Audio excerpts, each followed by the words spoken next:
Assalamualaikum warahmatullahi wabarakatuh. Perkenalkan nama saya Khalid Gibran Saputra dengan NIM 210967632. Pada kesempatan kali ini saya akan mengerjakan tugas dengan mata kuliah PCD atau pengelolaan citra digital mengenai image acquisition.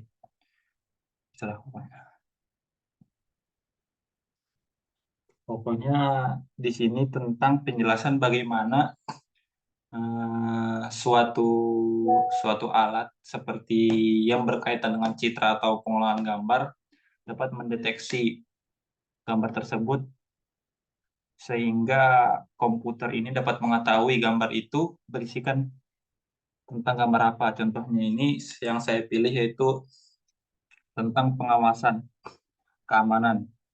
Kalau di sini saya lebih karena memang pengolahan citra digital, jadi lebih berfokus kepada pengawasan kamera. Sini sudah saya tuliskan image acquisition-nya, yaitu sistem pengawasan keamanan. Pertama, preproses dari gambarnya. Proses image processing digunakan untuk memperbaiki kualitas citra yang diperoleh dari kamera pengawasan, termasuk pengurangan noise, peningkatan kontras, dan penyelesaian warna untuk memperjelas detail. Jadi di sini ada misalnya dalam suatu sistem keamanan pengawas itu ada sebuah kamera. Image processing ini digunakan untuk memperjelas hasil dari gambar kamera tersebut supaya pada saat ditampilkan pada komputer akan lebih jelas seperti itu. Karena memang eh, mulai dari noise, peningkatan kontras dan penyesuaian warna itu sesuai dengan keadaan dari lingkungan kameranya.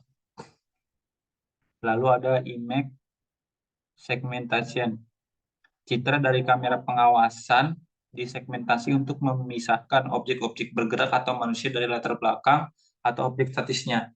Jadi kalau kamera pengawas sekarang kan ada yang namanya dia ini dapat memisahkan antara objek yang bergerak dengan objek yang diam saja. Objek yang diam saja itu seperti benda-benda mati, sedangkan objek bergerak ya makhluk hidup.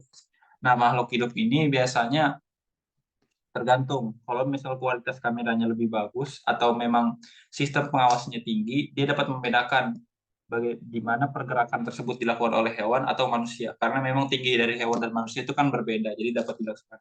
Tapi kalau ini lebih menyeluruh, kalau yang saya lakukan ini menyeluruh. Soalnya pada waktu itu kakak saya di mesnya di Tarakan itu mempunyai suatu kontrakan. Di kontrakan tersebut dipasangnya kamera pengawas yang terhubung langsung ke HP-nya. Nah, pada saat ada pergerakan, kamera di HP tersebut langsung memberikan notis bahwasanya ada pergerakan mencurigakan di depan kamera.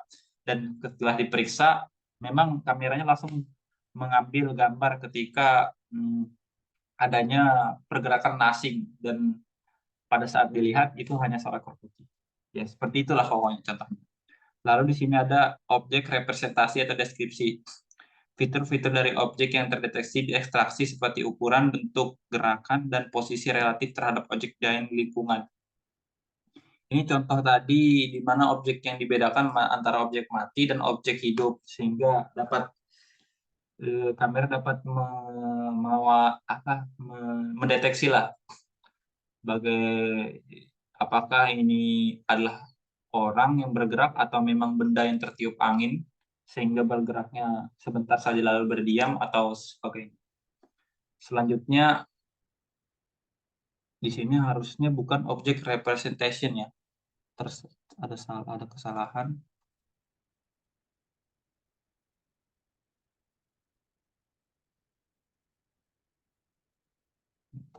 Sebentar.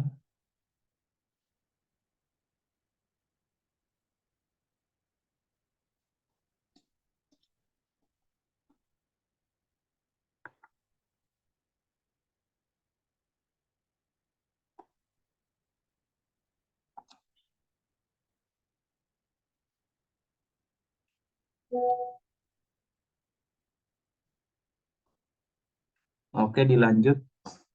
Pada bagian sini yaitu sebenarnya object recognition, di mana sistem menggunakan fitur-fitur yang asing untuk mengenali pola-pola perilaku mencurigakan, seperti gerakan berlawanan arah atau aktivitas yang tidak biasa di area tertentu.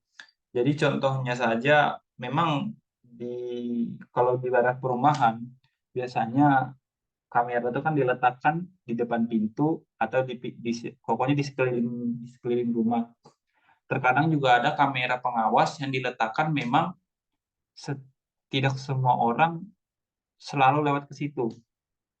Jadi ibaratnya kayak kamera ini apabila mendeteksi sebuah pergerakan, dia langsung mengirimkan notifikasi. Karena memang pemilik rumah tidak akan melewati kamera tersebut. Ya pokoknya seperti itu. Ini antara penggabungan antara object representation description dengan object recognition. Lanjut ke knowledge base. Jadi knowledge base ini tentang basis pengetahuan dalam sistem, mencakup informasi tentang pola-pola aktivitas mencurigakan, potensi ancaman, keamanan, protokol tanggap darurat yang sesuai. Jadi setelah fitur ini mengetahui ukuran, bentuk, gerakan, posisi, dan ini menerapkan untuk pangeran pengawasnya, semua penggabungan dari dua ini, kombinasi dari dua ini akan disimpan ke knowledge base.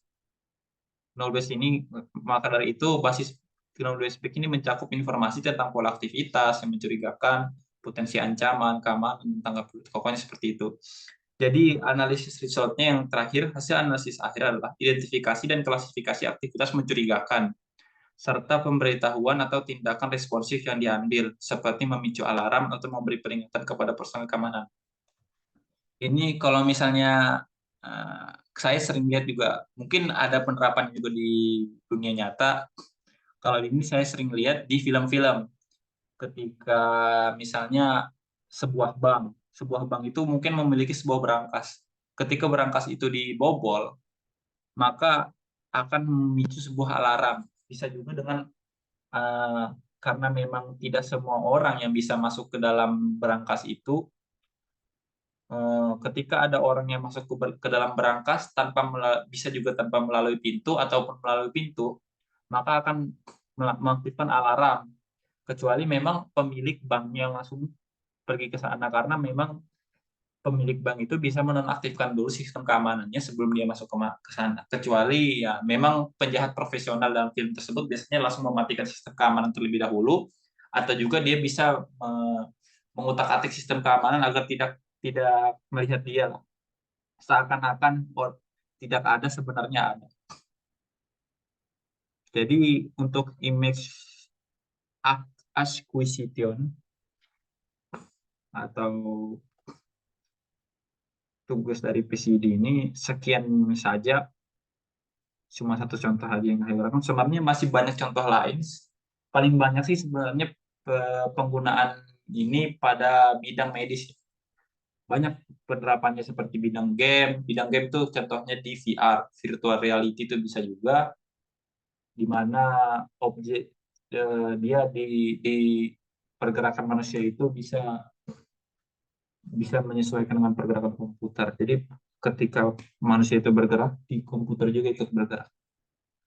Jadi mungkin sekian dari video saya, kurang lebihnya mohon maaf. Wassalamualaikum warahmatullahi wabarakatuh.